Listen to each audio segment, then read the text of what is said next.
하셨습니까?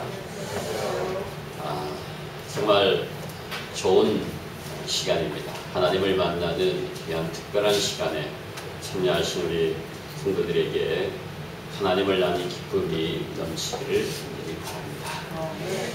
하나님이 우리를 아시고 또 우리가 하나님을 나는 기쁨이 넘치는 그런 우리 삶 속에 역사하시는 주님을 대면하는 저와 여러분 되시기를 간절히 바랍니다.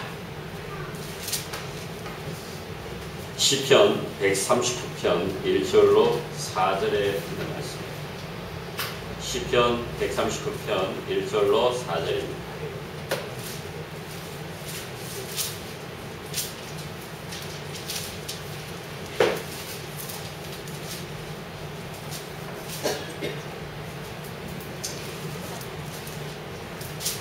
여호와여 주께서 나를 감찰하시고 아셨나이다. 구약성경 902쪽이에요. 여호와여 주께서 나를 감찰하시고 시편 139편 1절로 4절입니다. 나를 감찰하시고 아셨나이다. 주께서 나의 앉고 일어섬을 아시며 멀리서도 나의 생각을 통촉하시오며 나의 길과 눕는 것을 감찰하시며 나의 모든 행위를 익히 아시오니 여호와여 내 혀의 말을 알지 못하시는 것이 하나도 없으시리이다.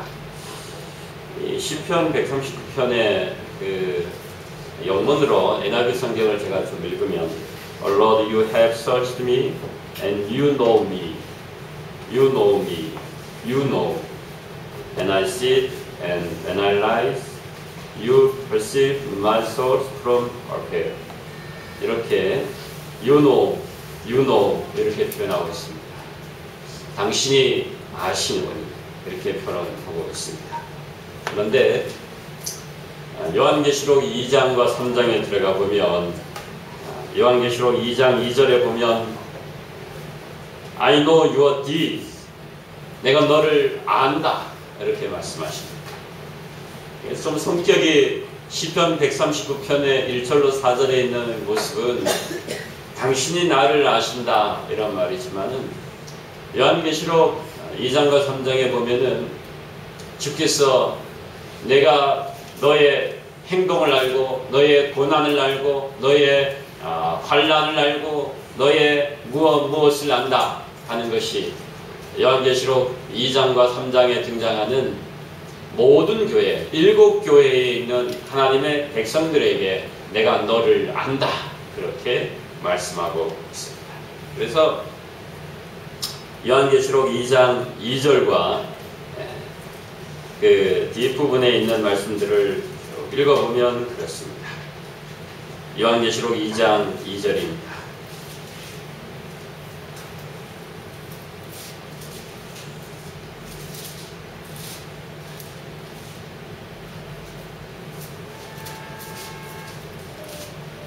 요한계시록 2장 2절 내가 내 행위와 수고와 내 인내를 뭐하고? 알고. 영어는 참 쉽게 표현하고 있습니다. I know your deeds 이렇게 표현하고 있는데 한국말을 번역할 때는 문법 구조가 달라서 영어는 이제 문법 구조 자체가 주어, 동사, 목적어 이렇게 발음하지 않습니까? 근데 한국말은 그렇지 않죠. 한국말은 내가 너를 안다 이렇게 나오지 않습니까? 그러니 주어, 목적어, 동사 이렇게 우리나라 말은 그렇게 되어 있지만은 영어는 I know your deeds 이렇게 말하고 있습니다. 내가 안다 너를 뭐 이렇게 표현 뜻이죠. 그렇게 되어 있습니다. 그래서 요한계시록 2장에 있는 말씀을 보면 내가 내 행위와 수고와 내 인내를 알고 했지만은 이 영어의 표현을 빌면 I know your deeds, your hard work and your perseverance. I know that you cannot tolerate weak men. 이렇게 표현하고 있죠. 내가 내 행위와 수고와 인내를 알고 또 악한 자들 용납하지 아니한 것과 자칭 사도라 하지 아니한 자들을 시험하여 그 거짓된 것을 내가 드러낸 것과 또 내가 참고 내 이름을 위하여 견디고 게으르지 아니한 것을 아노라. 사실은 그 아노라는 표현이 I know that 이렇게 표현하고 있습니다. 예, 먼저 안다 하는 것이죠. 그런데 여기 안다 이렇게 표현하고 있습니다. 내가 너를 안다 이렇게 말하고 있죠. 뿐만 아니라 요한계시록 2장 9절에 서머나 교회의 백성들에게 말하기를 내가 내 환난과 궁핍을 아노니 이렇게 말하고 있습니다. I know your afflictions and your poverty 이렇게 표현하고 있죠. 내가 너를 안다. 내가 내 환난과 궁핍을 아노니 그렇게 표현하고 있습니다. 뿐만 아니라 요한계시록 2장 13절에 보면 내가 어디 사는 것을 내가 아노니 그렇게 안다 그렇게 표현하고 있습니다. 뿐만이 아닙니다.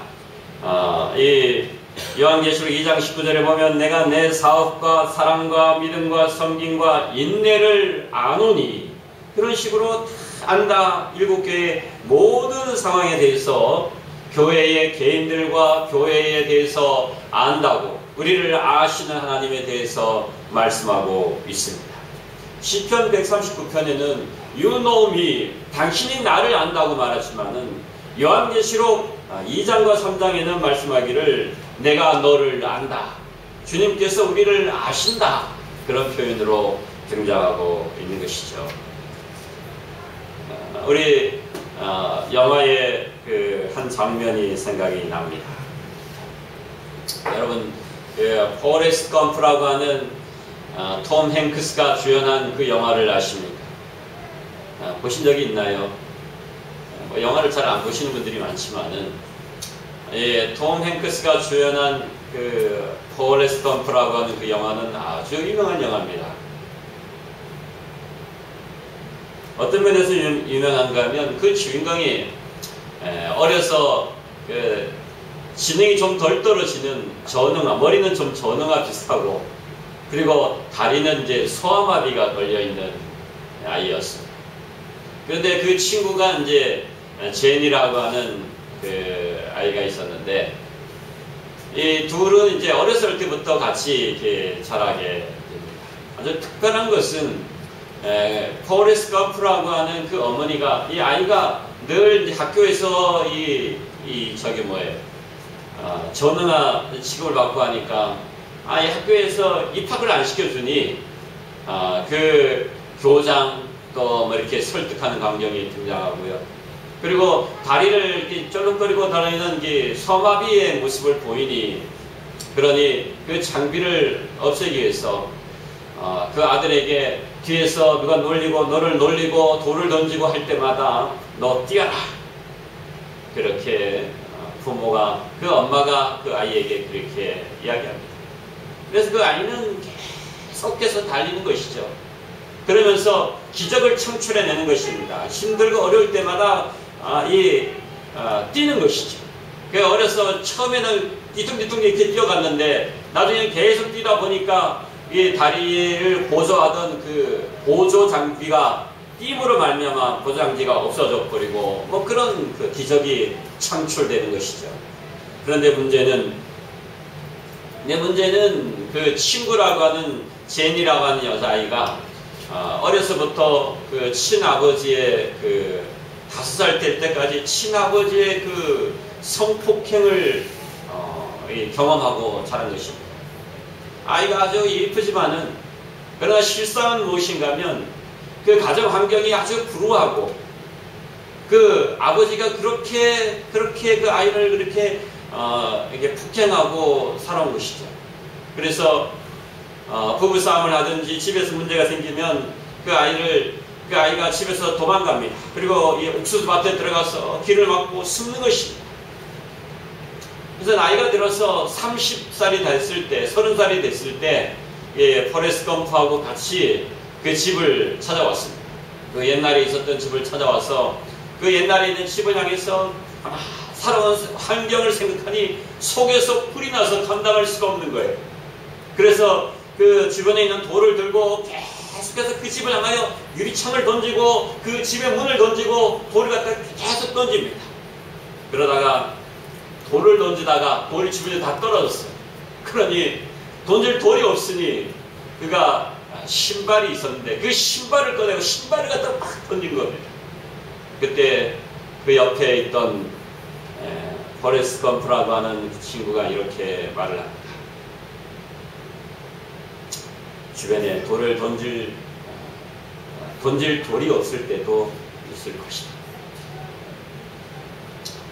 우리가 이 세상을 살면서 우리가 살아온 삶의 환경에서 마음의 속으로 나오는 돌을 던질 수 없는 환경이 얼마나 많이 있는지 모르겠습니다. 오늘 우리 주변에 보면은 그런 그 끔찍한 상황들이 얼마나 많이 발생하는지 모릅니다.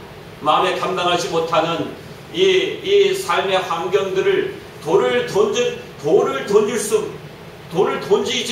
되는데 돌을 던질 수 없는 그런 환경이 있을 수 있는 것이죠. 그런데 주님께서는 너를 안다고 말씀하고 있는 것입니다. 이 책에, 이 교재에 좀 많이 건너뛰겠습니다. 오늘은 나의 세계 속에 열심히 일하시는 예수님에 대해서 공부를 하지만은 좀 건너뛰어서 6장에 내 모든 것을 아시는 예수님에 대한 표현이 등장하는 것입니다.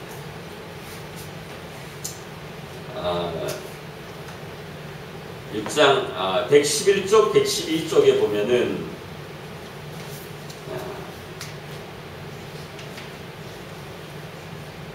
112쪽 위에서 두 번째 쪽에 보면 당신의 삶의 고통을 생각할 때 이런 표현이 있고요. 그 밑에 이게 참 그렇습니다. 아마도 당신은 이혼의 비통함과 알코올 중독 부모를 둔 암울한 기억과 의난 사고로 사랑하는 사람을 잃은 슬픔을 겪었을지도 모른다.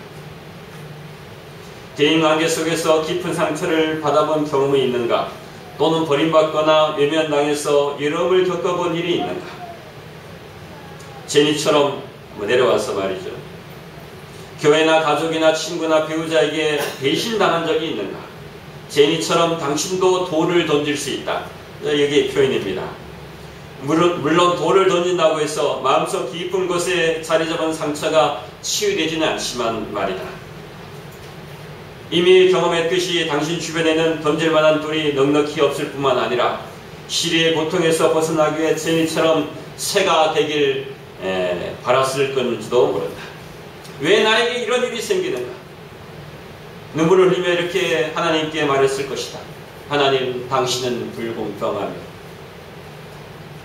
하나님, 당신은 엄폐화합니다. 불공평한 것입니다.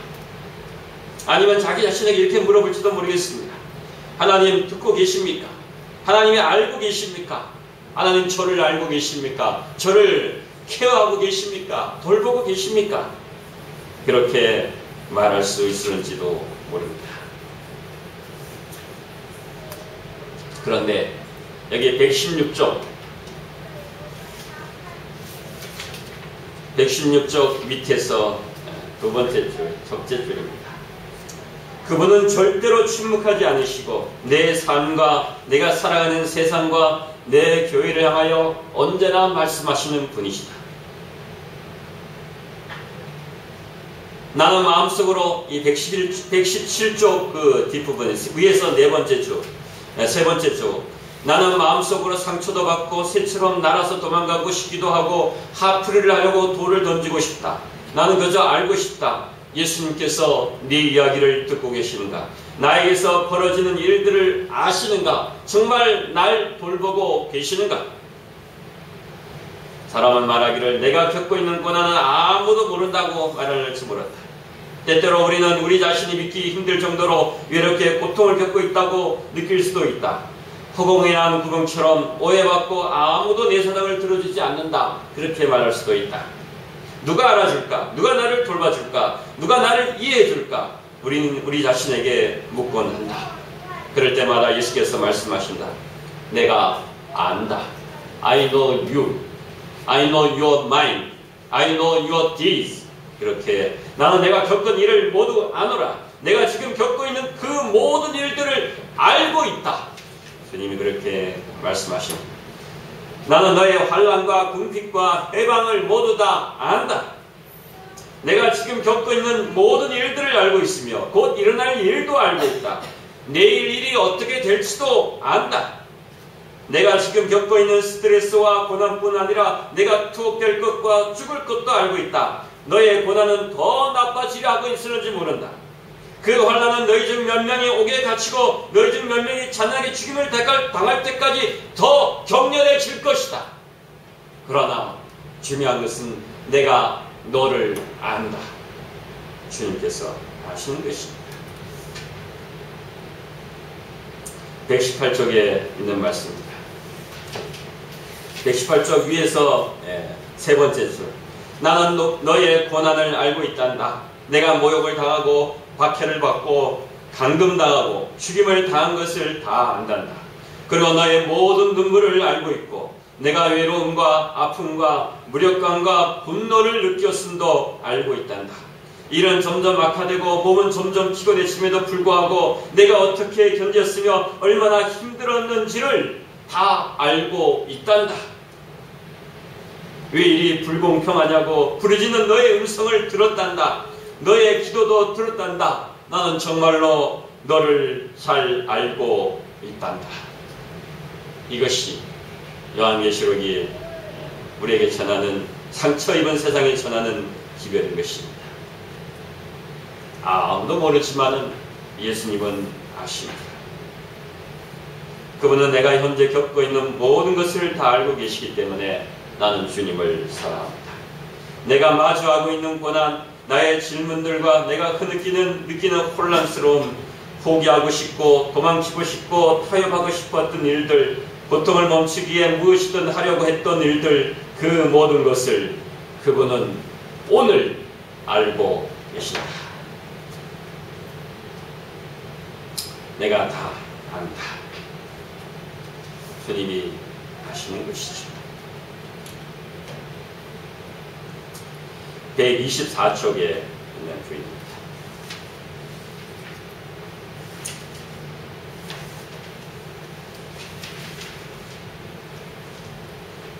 데니스 니게 목사가 한 공무원과 체코슬로바키아에서 있었던 설교를 하고 난 다음에 비행기를 타고 오던 가운데 있어 한 공무원이 40년 동안의 그 공산주의 고통 때문에 있었을 때 어머니가 믿었던 십자가를 향하여 이 케이크를 들고 십자가를 툭 던졌는데 그 케이크가 이제 아이스 케이크였나 봐요. 아이스크림이 담겨진 케이크였는데 그 십자가에서 이제 예수님의 담겨진 그 눈물이 흐르는 것처럼 그것을 보고 눈물 자국에 감동이 되어서 저는 외쳤습니다. 124쪽 밑에서 7번째 줄에 있는 말씀입니다. 그러나 저는 예수님께서 저를 버리지 않으셨다는 사실을 깨달았습니다. 제가 고통 중에 있을 때 그분도 저를 위하여 고통 중에 계셨습니다. 제가 눈물 흘릴 때 그분도 눈물 흘리셨습니다. 제가 극심한 고난을 당할 때에 그분께서는 기뻐하지 않으셨단 말입니다. 함께 고난 당하셨다는 것이죠. 여기에 등장하는 돌을 던졌던 제니처럼 또는 케이크를 던졌던 그 공무원처럼 우리는 극심한 고통을 마주했을 때 무언가를 격하게 던지고 있는 우리 자신을 발견하게 된다. 결국 십자가로 가는 길이 돌이 흩뿌러져 있는 길이요 수세기 걸쳐 분노에 찬 고난받는 사람들이 집어던진 물건들이 도처에 깔려있는 그런 길이라 할지라도 그럼에도 불구하고 그리스도의 초청은 여전히 우리를 향하고 있다. 나에게 오너라. 이 돌투성이 길을 따라 나에게 오너라. 꼭 그래야 한다면 돌을 던져도 좋단다. 그래야 한다면 십자가에 케이크를 던져도 좋단다. 그러나 돌아가지는 말거라. 너의 시선을 나에게 고정시켜야 한단다. 너의 고통을 나의 고통에 비추어 생각하고 너의 상처를 나의 상처에 비추어 생각하거라. 내가 너를 알고 있으며 너를 이해하고 있음을 명심하거라. 내가 할 일이 있고 내가 할 일이 있다. 죽기까지 충성하면 내일 내가 너에게 생명의 면류관을 줄 것이다. 내 일에서 승리하는 자에게는 내 일에서 승리하는 자에게는 내 일에 속한 둘째 사망의 해가 없을 것이다.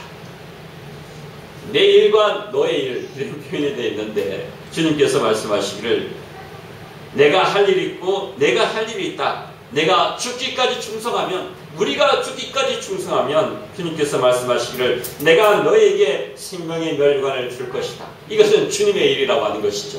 우리가 죽기까지 충성하면 생명의 멸관을 주신다는 것은 주님의 약속이요 주님의 할 일이라고 하는 것이고, 우리가 고난에서 승리하면은, 승리하는 그 사람에게는 이 내 일에 속한 둘째 사망의 해가 없을 것이다.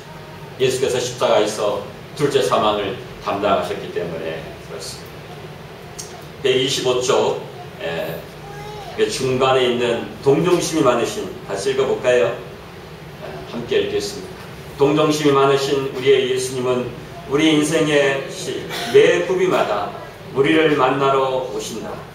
왜냐하면 그분은 먼저 겪으셔서 고난을 알고 계시기 때문에 우리가 확신을 가지고 기도하면 우리의 울부짖음에 마음이 움직이게 되신다.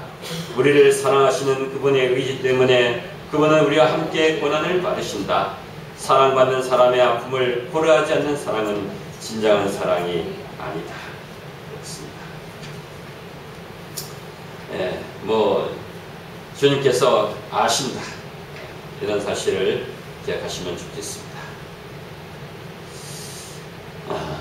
예수님은 우리를 알 뿐만 아니라 사도 요한을 알았습니다. 나이가 이제 90이 다 되었습니다. 90이 다 됐어요. 이제는 자기가 처음 믿었을 때, 예수님을 따랐을 때 함께했던 제자들이 다 예수님을 떠나갔습니다. 아무도 남아있지 않았습니다. 홀로 밤모섬에서 이 물이 잘 안 나오는 그곳에서 홀로 예수님과 대화하고 있고 예수님을 만나고 있는 것이죠. 그런데 주님께서 이 요한을 향하여 너를 알고 아시아의 7 교회를 알고 그 아시아의 7 교회라고 하는 각 시대마다 전해지는 모든 하나님의 백성들을 안다. 그렇게 말하고 있는 것입니다.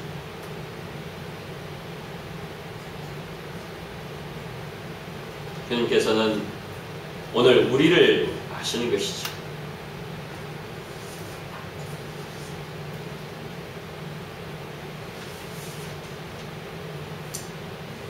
예수님께서 아신다고 하는 것은 우리에게 있어서 가장 큰 위로요, 확실한 도움이요, 완전한 해결입니다. 우리가 꼭 기억해야 할 일은 예수께서 우리를 아시며 그분의 강한 오른손으로 우리를 붙들고 계신다는 사실을 기억해야 합니다. 비록 예수께서 거느시던 7 교회의 모습이 우리가 속한 교회의 모습일 수도 있습니다. 비록 문제가 많고 교회 상황이 좋지 않다 할지라도 예수님께서는 그 교회를 지키시고 돌보시고 인도하시는 것입니다. 인간적인 눈으로 볼 때는 부족한 것이 많을지라도 예수께서는 그 교회의 지도자들을 오른손으로 붙들고 계시다는 사실을 꼭 기억해야 하는 것입니다. 예수께서 교회들에게 승리를 주실 것입니다. 이기는 것이죠. 이기는 것입니다. 우리가 주님께서 우리의 삶과 우리를 아시는 이 가운데서 주님께서 우리가 마음을 열어서 주님이 우리의 삶 속에 동행하고 우리 속에서 우리의 시간과 함께 호흡하고 주님의 역사를 이룰 수 있도록 우리가 우리의 자신을 열어야 합니다. 우리가 존재하는 이 시간, 우리가 이렇게 살아있는 이 세대와 이 시간에 주님께서 역사하고 일하시고 개입한다고 하는 사실을 기억해야 합니다. 이 리켄올터 목사님이 존재와 시간에 대해서 이런 표현을 했습니다. 개념을 어떻게 정립을 했어요? 내가 있다고 생각하는 존재와 시간은 함께하는 것이죠. 내가 지금 이렇게 살고 있다. 내가 이 시간에 속해서 살고 있다는 것은 이 시간 속에서 하나님의 이 시간 안에 내가 나의 존재와 나의 시간 안에 하나님의 역사가 함께 한다고 하는 그런 표현으로 하나님께서 일하신다고 하는 표현으로 우리에게 던져주는 것이죠. 좀 이게 표현이 좀 어렵습니다. 존재라고 하는 것은 내가 지금 현재 이 자리에 있다고 하는 실존이라고 하는 개념이 등장하는 것이고요. 그런 어떤 현재 실제로 존재하고 있는 실존이라는 그 시간 속에 존재와 시간이 함께 간다고 하는 의미를 내포하고 있습니다. 그래서 만약 우리가 존재한다면 내가 오늘 이렇게 살고 먹고 숨쉬고 생각하고 느끼고 아프거나 행복하다면 우리에게는 아직 뭐가 남아있는가 하면 그 아프거나 고통스럽거나 괴롭거나 하는 이런 시간들 속에 시간이 남아있는 것이고, 그러나 우리가 죽었거나 존재하지 않는다면 우리에게는 시간이 전혀 없는 것이죠. 그러므로 존재와 우리가 살아있다고 하는 실존이라고 하는 이 존재와 시간은 함께 가는 평행적인 개념이라는 사실을 우리에게 가르쳐주고 있는 것입니다.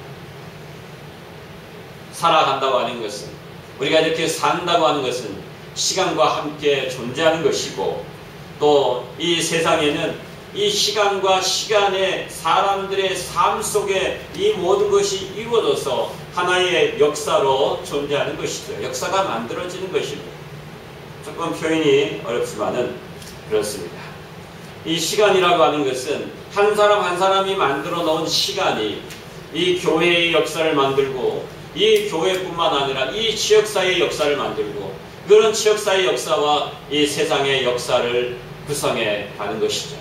그런데 이 세상의 역사를 구성해 가는 것은 누구의 시간에, 누구의 개입에 의해서 움직이느냐 하는 것이죠. 하나님의 역사와 하나님의 개입하심이 있기 때문에 시간의 좌우와 하나님의 존재하심에 따라서 시간이 움직이고 하나님의 역사가 뒤바뀌는 것입니다.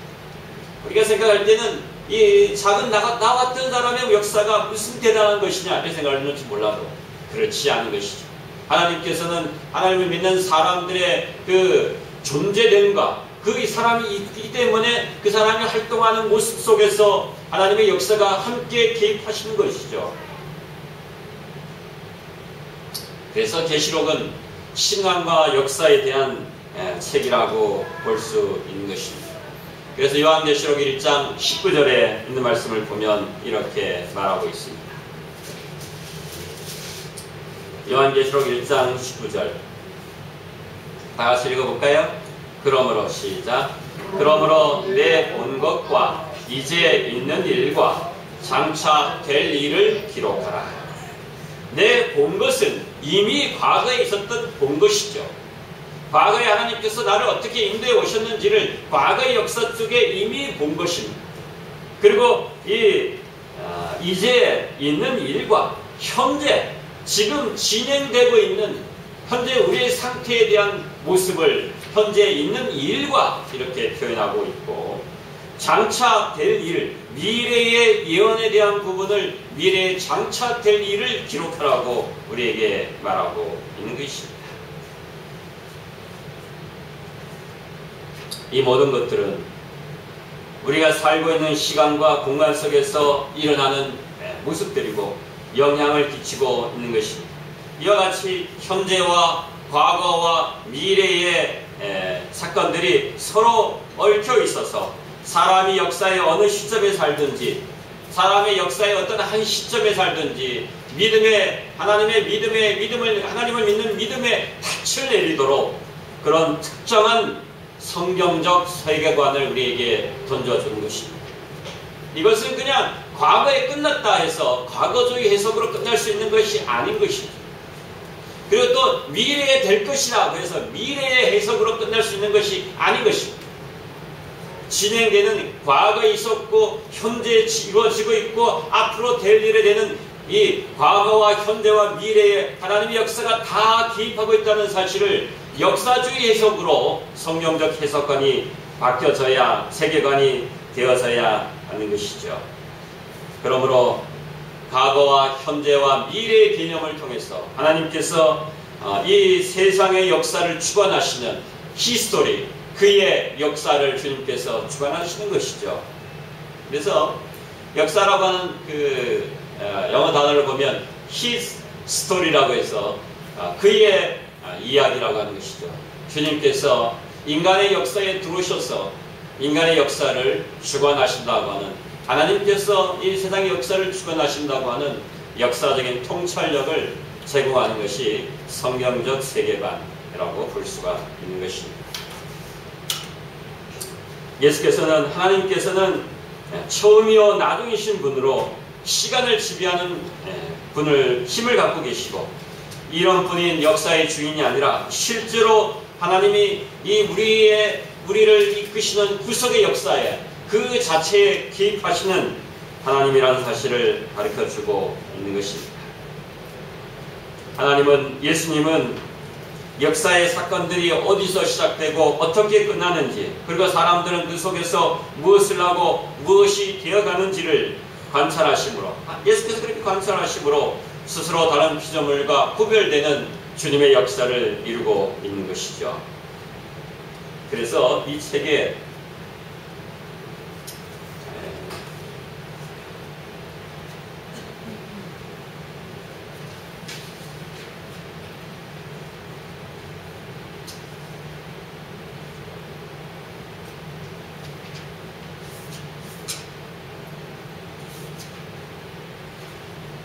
이 책 87쪽에 보면 수많은 언급들이, 요한계시록의 중단에 보면은 이제도 계시고 전에도 계시고 장차 오실 이 역사적인 언급들이 있는 것이죠. 반드시 속히 될 일, 때가 가깝다, 뭐 이런 내용들이 굉장히 많이 있습니다. 그런데 말이죠, 87쪽 밑에서 7번째 줄에 이렇게 말합니다. 시간과 역사는 우리가 살고 있는 삶의 영역이다 하는 것이죠. 시간과 역사는 우리가 지금 항묘하고 있는, 우리가 살고 있는 이 시간, 참 중요한 시간이죠. 1시간, 1시간, 10분, 10분, 아니 1시간, 시간들이 얼마나 중요한 시간인지 모릅니다. 이 시간에 여러분의 지금 생명이 살고 죽느냐고 하는 하나님의 역사에 예수님의 사역이 함께 하시는 것이죠. 저는 그렇게 생각합니다. 시간을 하나님의 말씀의 이 생명단에서, 말씀의 단에서 말씀을 증거할 때 그 시간, 한 시간이 굉장히 중요한 시간인 것입니다. 왜냐하면 그 시간 30분이나 1시간 동안에 사람의 운명이 바뀌기 때문에 그렇습니다.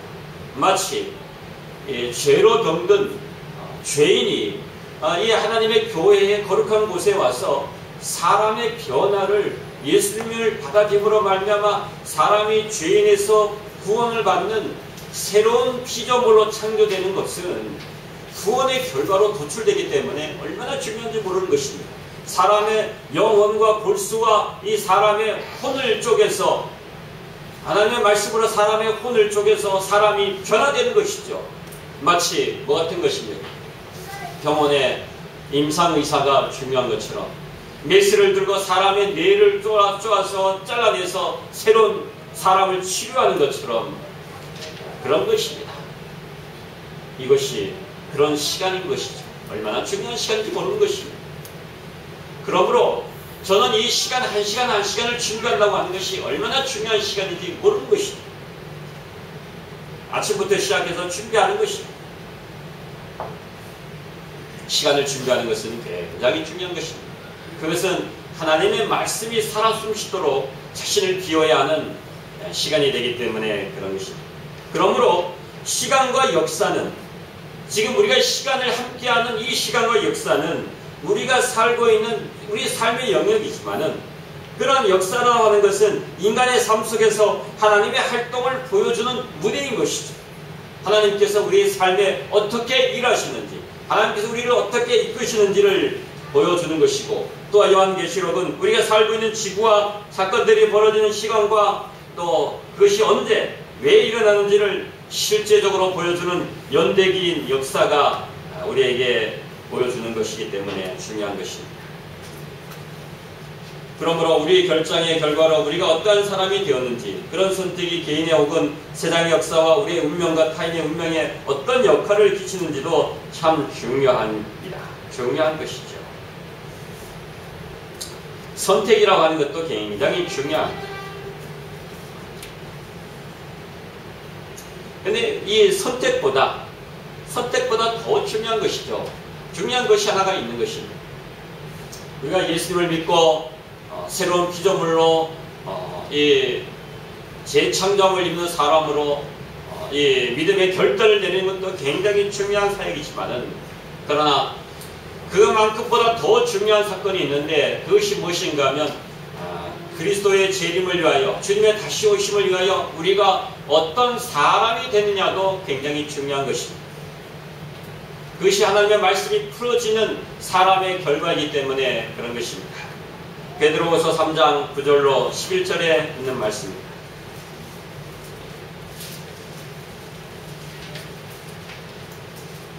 베드로후서 3장 9절로 11절에 있는 말씀입니다.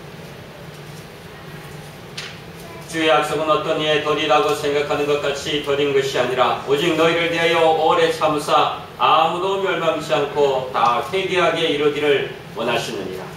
그러나 주의 날이 뭐같이 오리니? 도적같이 오리니 그날에는 하늘이 큰 소리로 떠나가고 지질이 뜨거운 불에 풀어지고 땅과 그 중에 있는 모든 일이 드러나리로다. 11절을 다 같이 읽겠습니다. 이 모든 것이 이렇게 풀어지리니 너희가 어떠한 사람이 되어야 마땅하리요. 여기까지 하겠습니다. 잘 들어보십시오. 예, 주의 약속은, 그 앞에 있는 주의 약속은 주의 다시 오심의 약속인 것이죠. 주의 재림의 약속이 이렇게 풀어진다고 하는 것입니다.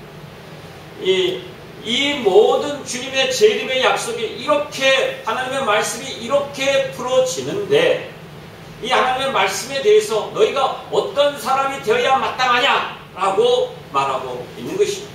우리가 어떤 선택을 하는 것도 중요하지만은, 그러나 주의 재림의 약속을 기다리는 오늘 우리에게 있어서 정말 중요한 것은 너희가 어떤 사람이 되어야 마땅하냐 하는 것이죠.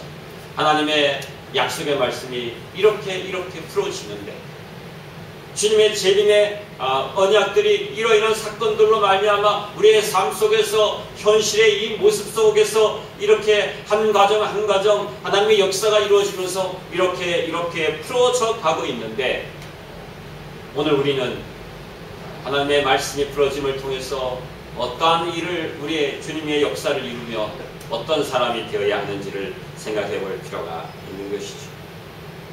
그래서 무엇을 하는 것보다 무엇이 되는가가 중요하다고 이 저자는 말하고 있습니다.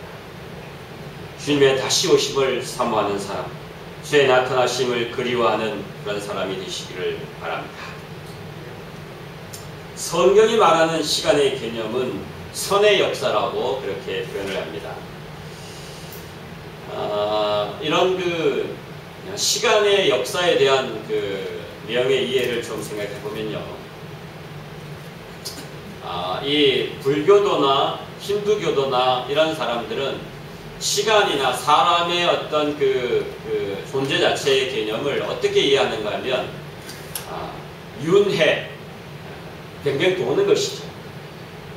네, 뭐, 삼천갑자의 무슨 뭐 이렇게 하지 않습니까? 이 세계에서 태어나서 죽으면은 다른 세계로 가서 태어나서 어떤 존재로 태어나고 그 다음 존재가 뭐가 되고 뭐 이렇게 빙빙 돌아서, 그래서 억겁의 윤회의 과정을 거쳐서 오늘 우리가 이런 사람이 되었다. 이렇게 불교도에서는 얘기하고 있죠. 그래서 시간의 역사를 표현할 때 불교도나 힌두교도들은 이 순환하는, 이 역사를 순환하는 역사로 이해를 합니다. 그러나 기독교는 그렇지 않습니다. 예수께서는 요한계시록 1장에도 말씀하셨듯이 나는 알파와 오메가요, 나는 처음과 나중이요. 창조가 있으면 예수님의 재림으로 끝나는 시간의 선적인 역사가 있는 것이죠. 시간의 역사는 처음의 시작부터 나중으로 이어지는, 선으로 이어지는 역사인 것입니다. 그래서 구속사적인 관점도 그렇습니다. 선으로 이어지는 역사인 것이죠.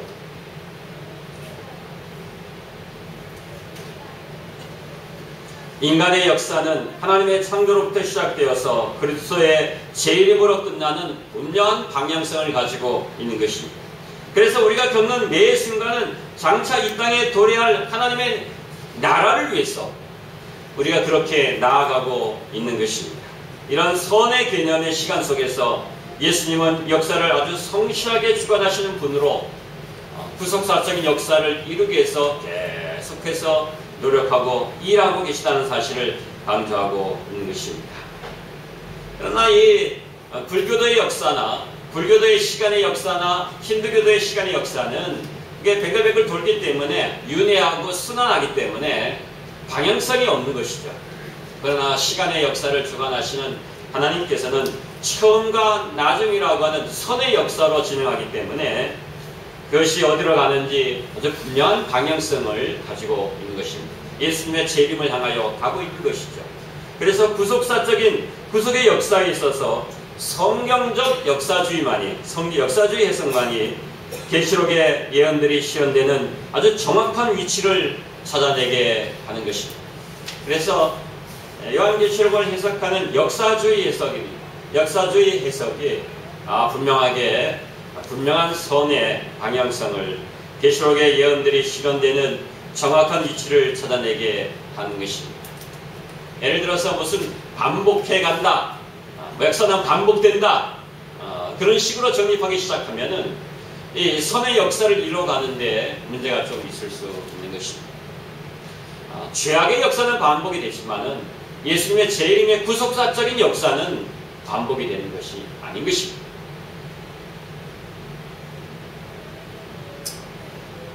그러므로 인간의 역사에 대한 그 이해는 사람들이 말하기를 네 가지를 얘기합니다. 과거주의자, 미래주의자, 관념주의자, 역사주의 해석, 이런 식으로도 얘기하고 있습니다.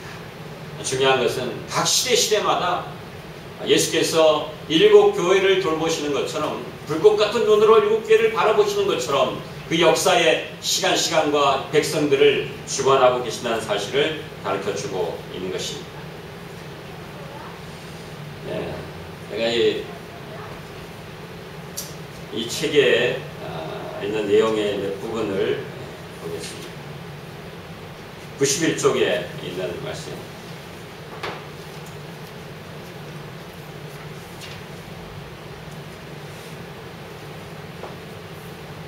91쪽 위에서 네 번째 줄.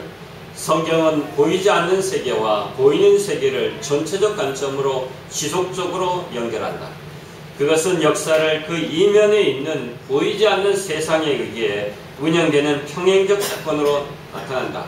때때로 막이 올라가면서 잠시 하나님의 사업을 엿볼 수도 있지만은 대체적으로 성경은 눈에 보이는 세상에 초점을 맞추고 있다.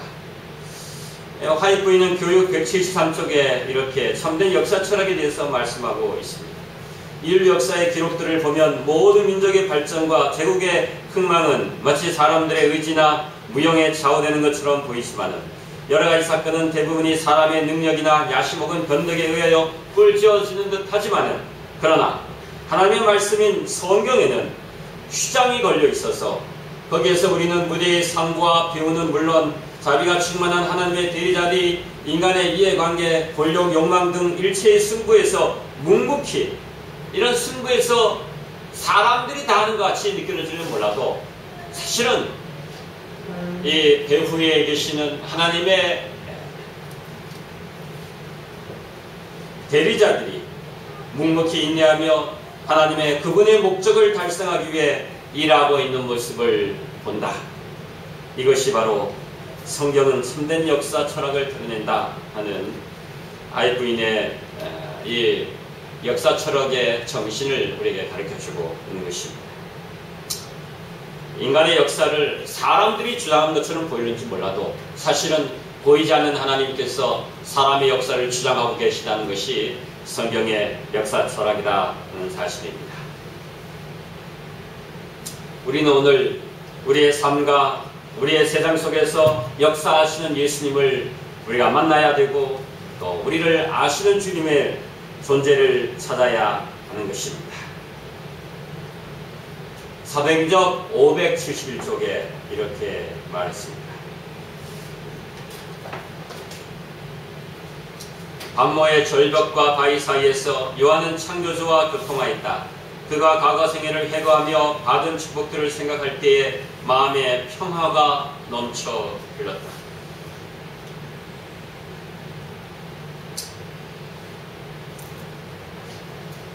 그가 그렇게 함으로 인해 예수님은 가까이 요한에게 다가가셔서 요한의 세계에 존재하는 자기 자신을 예수님은 드러내셨다. 그 제자는 요한의 삶 속에 있는 예수님의 흔적을 의식적으로 쫓았다. 예수님께서 십자가 위에서 돌아가신 지 60년이라는 세월이 흘렀지만은 여전히 예수님은 그 자리에 요한의 삶 속에 요한의 역사 속에 삶의 역사에 주님께서 그 자리에 계셨다고 말하고 있는 것입니다. 우리가 시편 107편 43절에 있는 말씀처럼 지혜 있는 자들은 이 일에 주의하고 여호와의 인자하심을 깨달으라 말씀한 것처럼 우리의 삶 속에서 역사에 오신 하나님의 사랑을 깨닫고 우리가 하나님의 사랑을 의지하며 우리를 아신다고 하고 우리의 삶 속에 개입하시는 하나님의 역사를 경험하게 되시기를 바랍니다. 주님은 우리와 함께 역사하시고 우리 속에 역사하시고 우리는 결코 혼자가 아닙니다.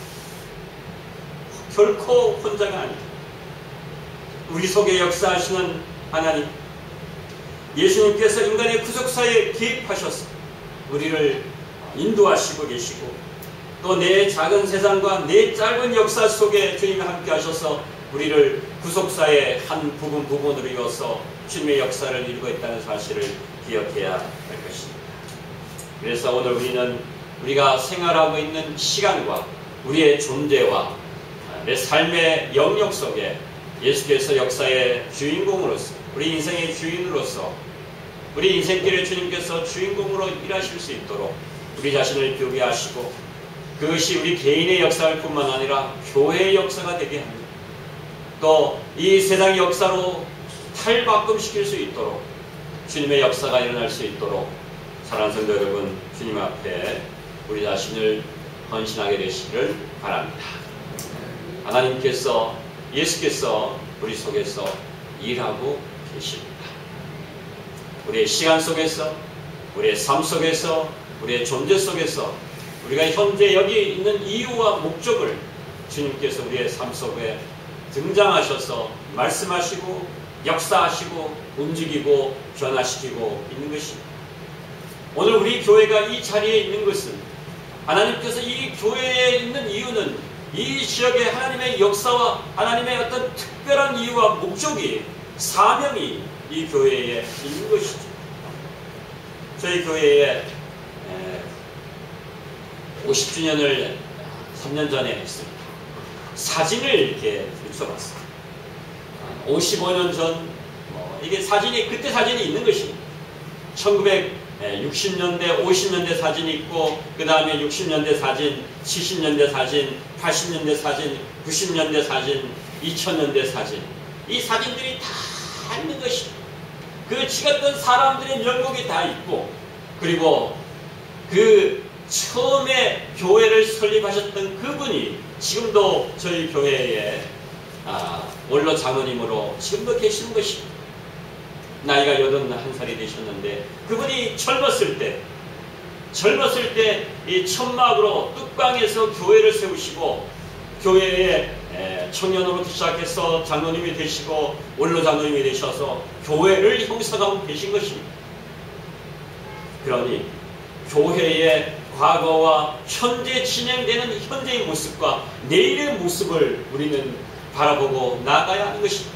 과거에 그분이 그런 일을 하셨을 뿐만 아니라 오늘도 그분은 저에게 와서 얘기하는 것입니다. 새벽에 저는 새벽기도 잘 못합니다만은 그 어른들은 몇 시에 오는가 하면 3시에 오셔서 새벽기도를 하시는 거예요.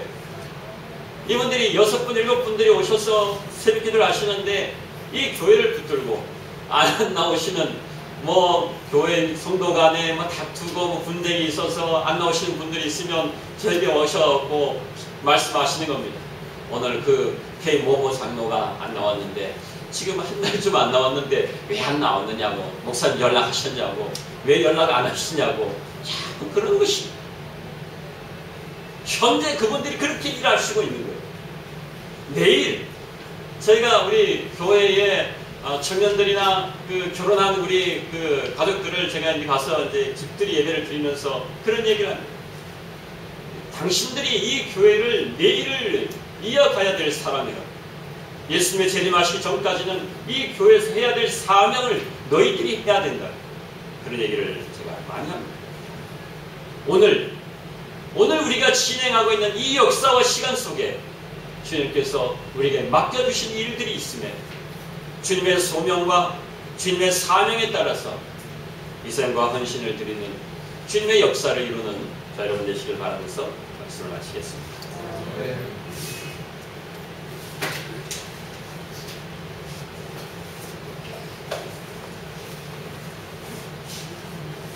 시험 문제를 안 했는데 너무 흥분해요.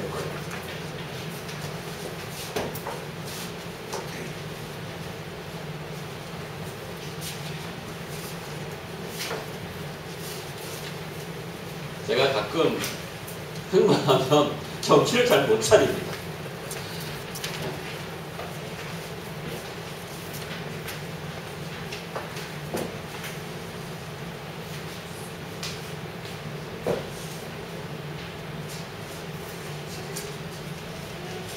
넷째 날 나의 세계 속에서 열심히 일하시는 예수님 뜻입니다.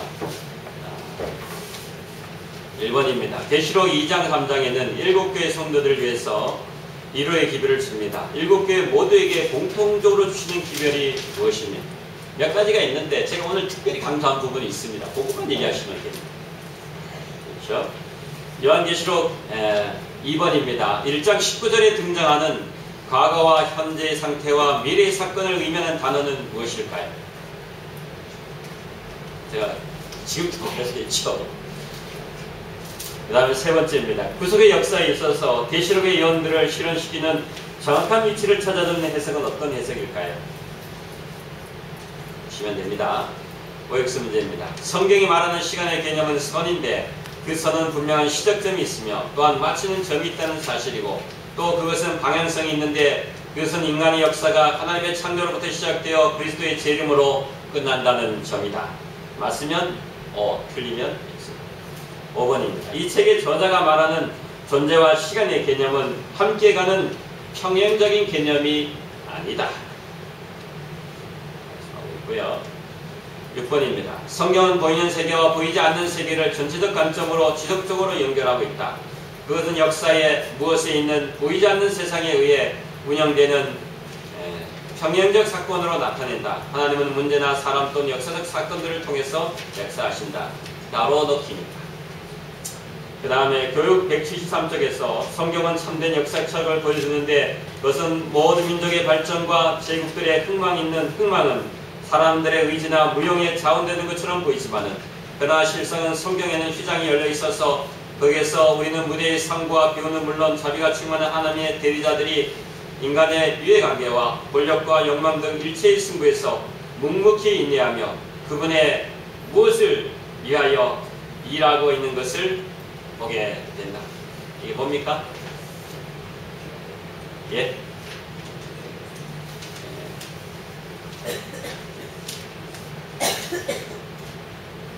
자, 아셨죠? 지점하겠습니다. 1번은 뭡니까?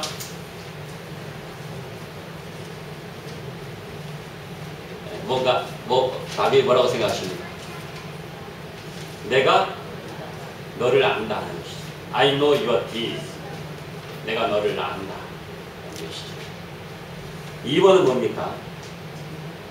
내가 본 것과 이제 있는 일과 장차 될 일, 이 세 가지 다 써야 됩니다. 그렇죠? 현재와 과거와 현재와 미래를 써야 되니까요. 그래서 그렇게 쓰셔야 됩니다. 3번은 뭡니까? 3번은 역사주의 해석이라고 볼 수가 있습니다. 4번은 맞는 말입니까? 틀린 말입니까? 예, 4번은 O고요. 5번은요. X입니다. 평행적인 개념이죠. 평행적 개념이 아닌 것이 아닙니다. 그래서 평행적인 개념이라고 볼 수 있습니다. 6번은 뭡니까? 가로에 그것은 역사의 이면에 있는 보이지 않는 면이라는 것입니다. 뒷면이라고 하는 것이죠.